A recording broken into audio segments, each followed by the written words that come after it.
श्री स्वामी समर्थ सर्वांना.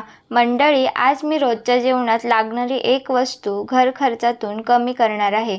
ती म्हणजे तुम्हाला सुकलेली फुले पाहून समजलंच असेल, आपण नदीत वगैरे अशी फुले टाकून देतो, पण त्याचं आपण काहीतरी बनवू शकतो देवाच्यासाठीच.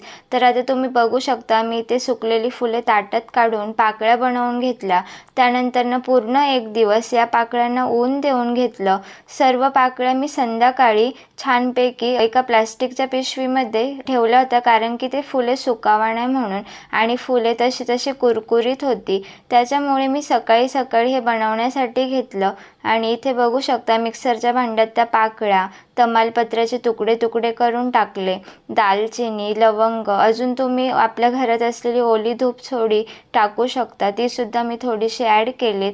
आणि तुम्हाला पाहिजे तसं तुम्ही असं सुगंध येण्यासाठी असं टाकू शकता सर्व काही. तसंच मी हे सर्व आता छानपैकी बारीक पावडर करून घेणार आहे. आणि आपण ह्यामध्ये पाणी नाही टाकायचं, कारण की पाणी टाकल्यानंतरनं तुम्हाला तर माहितीच आहे की आपली धूपच पेटणार नाही. विकतच्या काही धूप पेटत नाही, कारण की त्याच्यामध्ये थोडासा पाण्याचा समावेश नक्कीच करत असतील.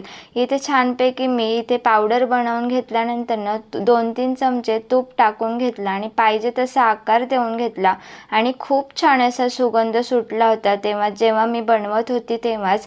दुसऱ्या दिवशी मी एवढ्या साऱ्या धूप बनवून घेतला आणि मला माझं खूपच भारी वाटलं. सायंकाळी देवापुढे दिवा लावला आणि मी बनवलेली धूप मी पेटवली.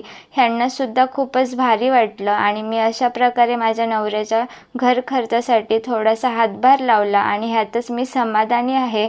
सायंकाळी देवापाशी असं सर्व काही सुगंधी वातावरण तयार झालं होतं. तुम्हीसुद्धा नक्की ट्राय करा. चला, श्री स्वामी समर्थ.